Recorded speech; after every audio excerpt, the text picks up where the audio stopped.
Okay, well, good evening, everyone. Welcome to the November Grand Rounds. Yes, I know it's December. However, with the holidays, we're a little off on our schedule. We're going to go ahead and get started tonight, and then I'm going to turn it over to Dr. Brett Wyrick, our Deputy Federal Air Surgeon. He's going to talk to you for a few moments before we turn it over to our AME updates. As always, we do have some housekeeping up front. First off, this session is being recorded. There will be no participants shown, and the recording will be made available later via our YouTube channel.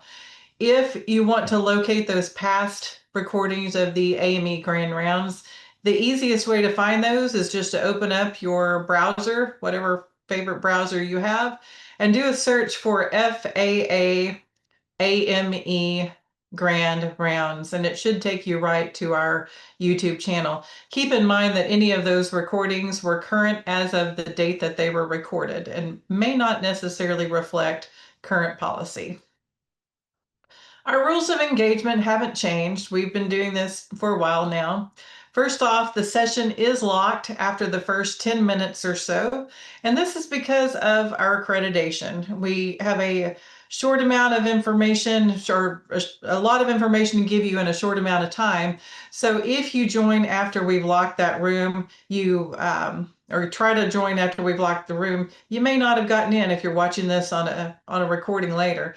Likewise, if you're in the session now and you drop out of Zoom, you may not be able to get back in, but you can try to send an email to the AME notifications email if you are kicked out for whatever reason, lose your connection, and we may be able to admit you, but please keep in mind that we're doing a lot of things in the background to make the session run smoothly. Also, your chat and cameras, as always, are disabled, and the reason for that is we want to capture all of your questions using the Q&A option at the bottom of the Zoom screen. Speaking of, if you'll take a look at the bottom of your Zoom screen, you should have a Q&A button, and that's what you're going to click on to enter in any questions you might have. Please limit your questions to the topics being discussed. I know that you all do a lot for aviation safety and aerospace medicine, but we would like to limit those questions just to what we're talking about tonight so that we can get those answered for you during the time. Also, as part of our accreditation, we do have to have a disclosure if any of our speakers have anything to disclose, and this is the statement for this session, that no speakers have any prohibited relationships. If you would like CME, we do provide 1 hour of free CME for each Grand Round session, one time per month.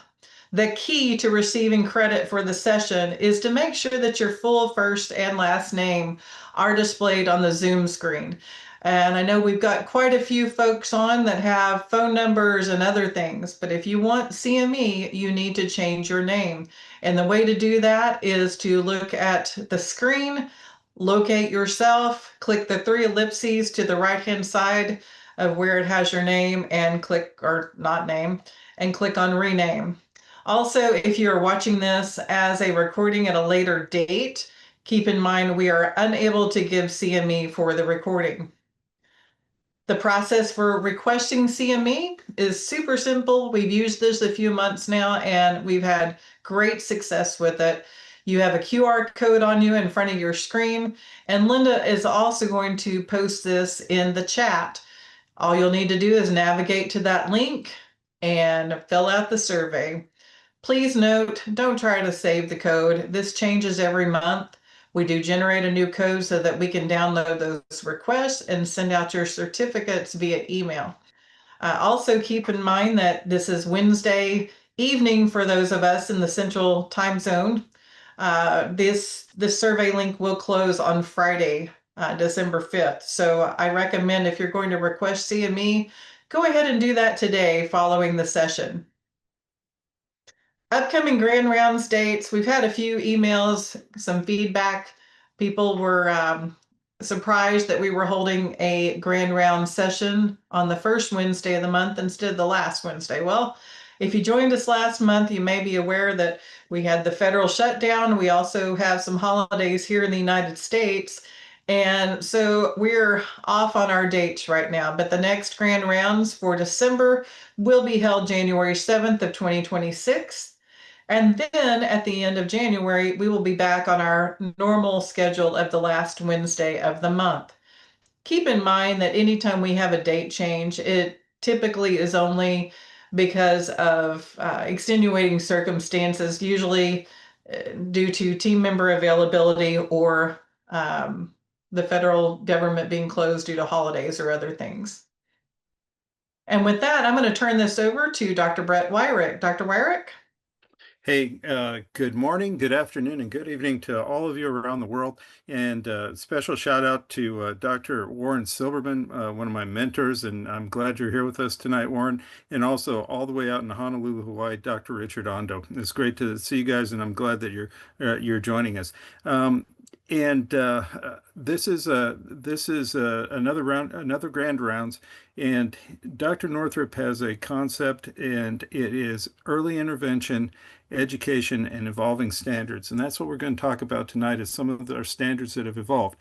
Now, remember, the entire specialty of aerospace medicine is just slightly more than 100 years old. So we have a long way to go. We're learning things constantly. We do research down at down at CAMI in Oklahoma City, and we also listen to the input from the people who are actually in the field doing the work for us, and that's you, the aviation medical examiners.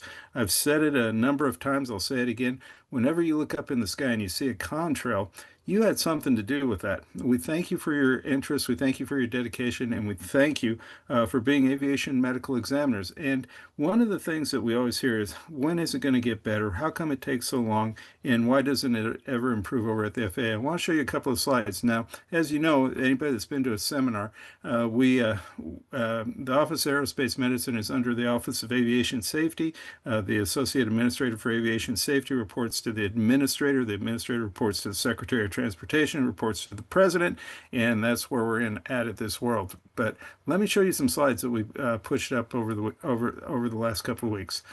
And this is a breakdown of where we were and what we're doing. And this is unissued airman medical applications, new cases versus disposition cases.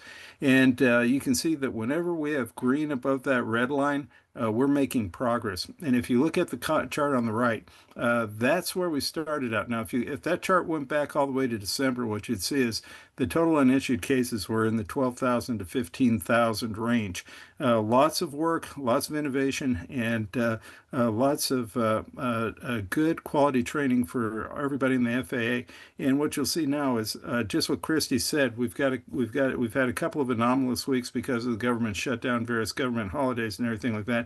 But we've taken the number down from over 12,000 cases down to 4,000 cases. Next slide, please. And give Christy, there we are. And if you look at what this is the average disposition time. And again, this is an average time there, but when we started the year, we were well above the 170-day mark to turn cases around for dispositions. Now the average number of days that we're working in there is 94. And I will tell you again, if you look at the general review cases right now, general review cases, when we have all of the information, when we don't have to ask for additional information from the airmen, we're turning those around in 12.9 days right now. And some of the cases that I worked this week are being done in less than 7 days. So we are making progress. We're going to continue to ask you for your help in helping us to, continue this trend. And the biggest thing is the quality. The biggest difference is the quality of the examinations that we're getting from the aviation medical examiners. The better quality exam that we get from you, the sooner we can turn it around. The more complete the application is, the sooner we can turn it around. And that's why we're continuing with the grand rounds, and I hope that you'll find information that will be useful to you and help you submit a better quality submission on the 8500. Thank you again for your help in aviation safety. Oh, one other statistic. We were looking at this the other day, and there are almost double the number of pilots that are now flying with special issuance than there was 6 years ago when Dr. Northrup and I first came to Washington, D.C. And that's also tribute to her concept of evolving standards, and it's also a tribute to the hard work that you guys do every day on our behalf. And it's greatly appreciated. And Christy, with that, I'll turn it back over to you and Dr. Frazier. Thank you. Thank you, Dr. Wyrick. So we have several objectives for this evening. All of these are surrounding the AME updates that came out today. We're going to identify changes in the antidepressant protocol for airmen and ATCS medical examinations. We're going to identify changes in TBI evaluation data, identify the changes in the IDTM CGM protocol for pilots with diabetes, review the FAA medications updates, and describe employee examiners' roles with ATCS for CACI and color vision. And with that, I'm going to turn this over to Dr. Judy Frazier. Dr. Frazier? Thanks, Christy. Go ahead, next slide. So the big news for today that was updated in the AME guide is we've had a long-standing SSRI protocol, which is now called the antidepressant protocol. The protocol has been in place for the last couple of years. There's lots of airmen that are flying stable and safe on an SSRI or an SNRI or some of the other medications that are allowed. Previously, once the pilot was stable, they had to have no symptoms and be on a stable dose for 6 months. Now that medication, as long as the pilot is stable, asymptomatic, and being followed closely, after a 3-month period of stability, they can be considered for special issuance. If they're an air traffic controller, they can be considered for special consideration. So important parts for you as an AME, instead of having to wait 6 months, the time's been cut in half. So it's 3 months. But remember that the clock starts after they're stable and asymptomatic. If their treating physician or psychiatrist is still adjusting their meds, if they have any symptoms, you just reset the clock. And then once they're at 3 months, then you can go ahead and submit the information. The information, or what we call evaluation data, has not changed. We've got a slide in a minute that'll go over that, but the evaluation data is the same, but they can submit their package sooner. Next slide, please. So as a reminder, when we first started this program, there were only 4 allowed medications. Those were all SSRIs. Because they were SSRIs, and 4 letters is a whole lot easier than antidepressant, it was called the SSRI protocol. Over the last few years, we've been able to expand the meds that are allowed. So you will see SSRIs in the top left-hand corner, SNRIs in the top right-hand corner, NDRIs, and the 5-HTs are now also accepted. So if your pilot or air traffic controller is taking any, they can be considered for the antidepressant protocol. Next slide, please. So this is just a reminder of what's required for initial submission for an SSRI or an antidepressant. So we do need an airman statement or an air traffic statement. We do want the HIMSS AME to do a face-to-face in-office evaluation. We need the report or notes from the treating physician. Sometimes the treating physician is a psychiatrist, sometimes it's family medicine, internal medicine. We do need a board-certified psychiatrist report, and we need a neuropsych report. The neuropsych testing that's required, the neuropsychologist should evaluate and then put all that information in their report. Some pilots, first and second class, we also need a chief pilot report. And if they have any other conditions, we'll need that information as well. So important points, the evaluation data is the same, but the pilot or air traffic controller can now go at 3 months and get the evaluation done instead of having to wait 6 months. Next slide, please. So you are going to see some terminology changes. We're trying to update the guide with our terms. The SSRI protocol is now the antidepressant protocol. A HIMSS psychiatrist or neuropsychologist or psychologist, we're updating that terminology as well. It's going to be FAA aviation psychiatrist, FAA aviation neuropsychologist, FAA aviation psychologists. Ignore the word listed right there.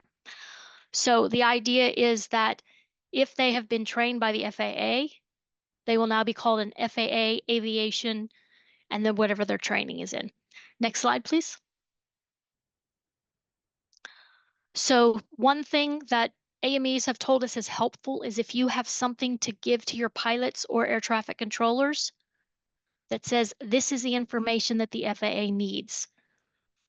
So we have an airman information for SSRI. Currently, it's got the old term SSRI initial certification, but this lists out, if you're an airman, here's what you do. It's in a stepwise fashion. Everything is hyperlinked so they can get to the information they need. So some AMEs have told us this is helpful to give to your pilots so they know what to expect and to help them get the information that's required.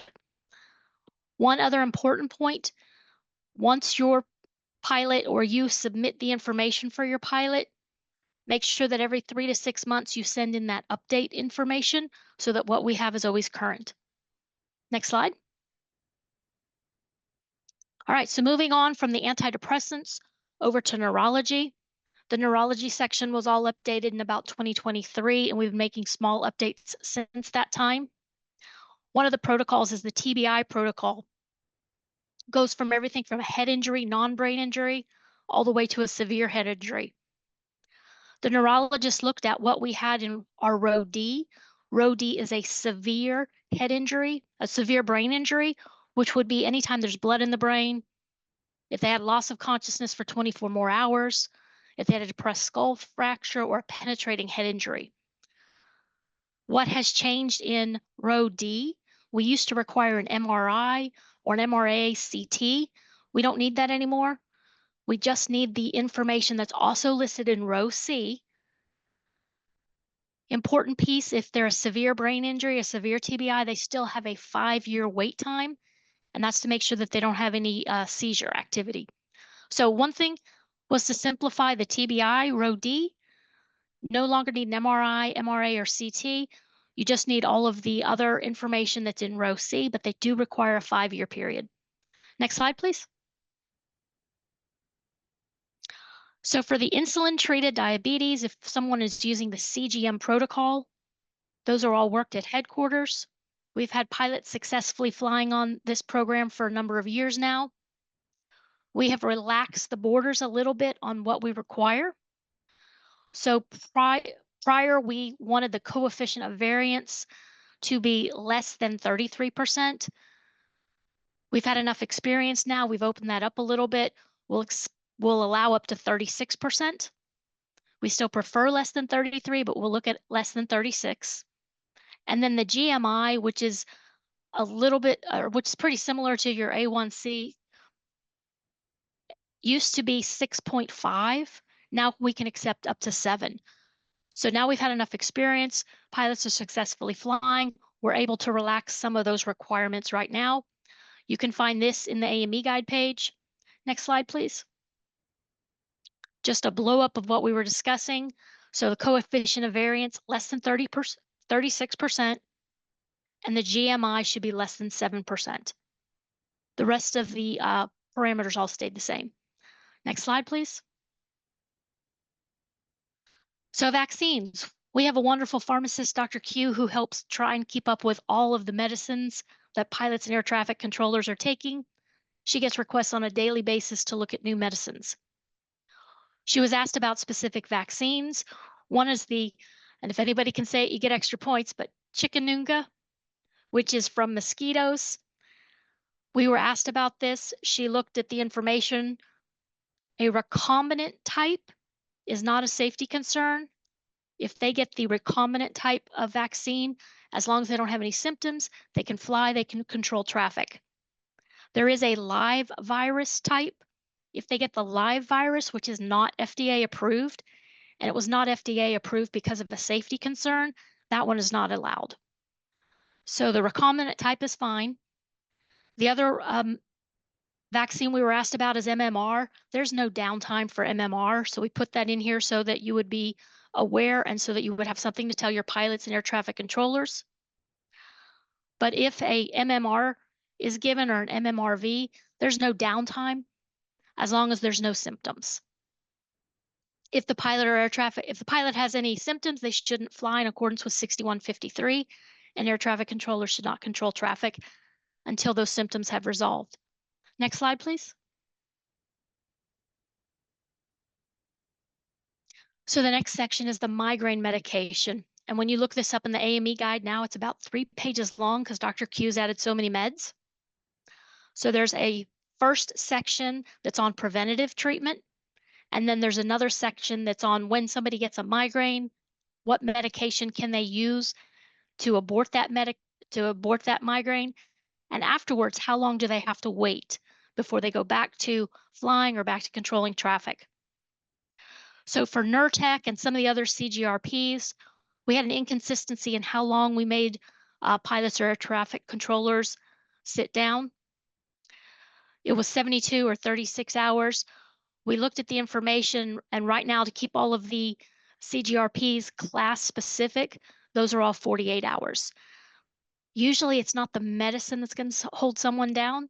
It's that they had a migraine and they need all those migraine symptoms to resolve before they go back and fly or control traffic. The serotonin longer half-life 5-HTs were 72 hours. Those have now been decreased to 48 hours. And we added Zofran with a 24-hour no-fly. Remember that things like Zofran, Reglan, Phenergan, depends on why the pilot or air traffic controller is taking them. Reglan and Phenergan are on the migraine CACI. We will be adding Zofran at the next edition. But just know Zofran has a 24-hour no-fly if they were taking it for a migraine. And remember, their migraine has to be resolved. Next slide.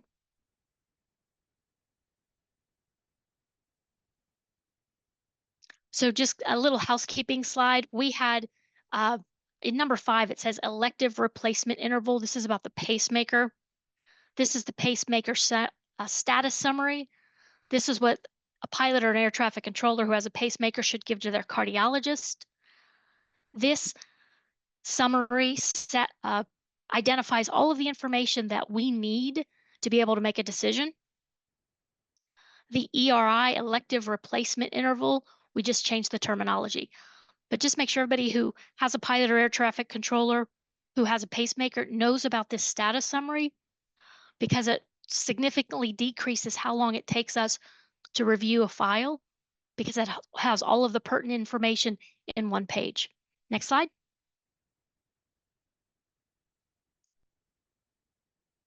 And next slide. All right, so these are just a couple of reminders for color vision. Remember that the only people who need a color vision test is a new pilot who has never had a color vision test in the past. If a pilot successfully passed a color vision test in the past, they are grandfathered in. One question we got today was, a pilot applied 5-10 years ago for a 3rd class, passed the color vision, and now wants to be a 1st class pilot. Do they have to take one of the new computer tests? That answer is no. If they historically passed any of the old color vision tests, they are grandfathered in. They do not have to pass any of the new computer tests. If they were unable to pass one of the old tests and they had a limitation, or they had a SOTA, or they had an LOE, and then they want to go from a 3rd class to a 1st or 2nd to a 1st, then they do need a new computer test. Remember, if they pass the new computer test, they do not have to do screening again. They're done. If they fail, they have the option of, the first thing you can do is give them a 3rd class certificate with a limitation 104. If they still want a higher level, a 2nd or a 1st class, they need to fill out that limitation review and send it in. The first thing we're going to ask your pilot for is to go take the test again. There's a little bit of a learning curve, learning where your fingers go to be able to type in the numbers. So make sure that if you have time, have your pilot tested a couple of times if they did not pass. If they just overtly fail, they fail. But if they want to upgrade, that's when you send in a limitation review. When your pilot gets a letter after the limitation review, the first thing it'll do is say, get another test, take your test again, and take one of the other tests. There's 3 total. If you do not know where there is a test in your area, get a hold of your regional flight surgeon's office. They can help you find those. Next slide, please.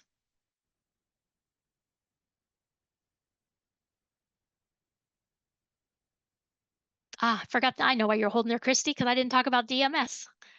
So this before the spas shoot me, if you're an AME, please go into DMS and update your DMS account to make sure that you identify what color vision tests you have available. So if you have one of the less common tests, we need to know that. That way the spas can help get pilots to you if they need one of these other tests. Thanks, Christy. Okay, now we're good. All right, air traffic. So just a little bit of a reminder, if you're an employee examiner doing air traffic exams for the FAA, there is no change to the color vision standards for air traffic. Those older standards are still published. The tests that are allowed are still published. That has not changed. The next part, air traffic does not fall under the CACI program. So if for any reason you're seeing air traffic controllers, if they have some condition that would otherwise be a CACI, you don't use a CACI for air traffic. Next slide. Other highlight. Please remember that if you're using the uncomplicated anxiety, depression, PTSD worksheet status summary, make sure that you tell us you used it, a decision tool. So if you use the uncomplicated anxiety, depression decision tool to make the decision that that pilot is okay to fly, make sure that you tell us that you use the decision tool. So discuss the history, no positives to the screening, questions, and no concerns. We need that information because even if you followed the decision tool and you ask the right questions and you're very comfortable that this pilot is safe, if we don't have that information in block 60, then we have to ask out for it. So if you're using the decision tool to be able to let a pilot go back to flying, just make sure that you discuss the history of whatever the diagnosis was, no positives to the screening, and no concerns. And that'll keep you and your pilot from getting an information letter. Next slide. Another reminder, if a pilot has an AASI or an SI, it's a time-limited certificate. Anyone who has a time-limited certificate has an off letter. If they have a time-limited certificate and an off letter, we need information. Remember to put the time limitation on the certificate. If not, when it reaches Oklahoma City, that part has to be redone. Next slide. There are 2 different screens that you can use to apply the time limitation. So the first one's at the bottom, and you just type in not valid after, and you put the date. Next slide. One of the other AMCS screens, you actually check item number 76, and same thing, you'll put not valid after, and you put the date. So just remember, if they've got an AASI or an SI, they'll have an auth letter. It requires a time limitation, and it requires that you submit documents to the FAA. Next slide. AMCS. So Jana Weems has worked really hard to update AMCS to make the application process easier and to give you and the pilots the information that they need and be able to find it faster. So on the MedExpress application, in the bottom left, you'll actually see where pilots can link to the AME guide. They can also link, the first icon there was developed by some interns that we had about a year or 2 ago, and it's how to use the AME guide, and it's written in a pilot-friendly manner. And then there's also general medical certification information. So just let your pilots know that this is available. It's on MedExpress. They can get to it. They might even start with the how to use because it gives them kind of some tips and tricks of how to go through the guide. Next slide. Again, Jana's been working really hard on AMCS. She has a bunch of updates that are pending. We just wanted to tell you what's coming. We don't have a firm date, but they are in the works.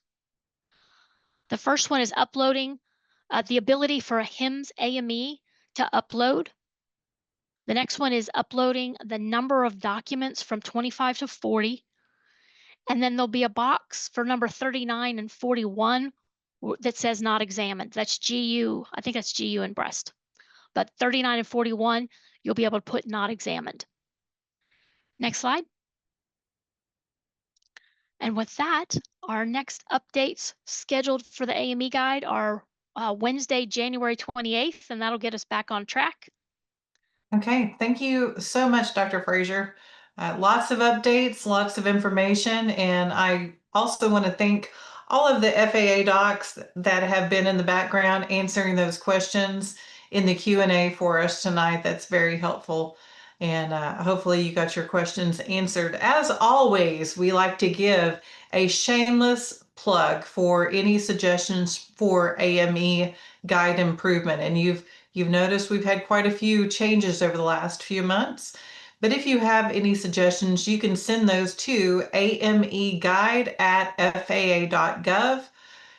Keep in mind that that particular inbox does not answer any case questions, so that is only for suggestions for AME guide improvement.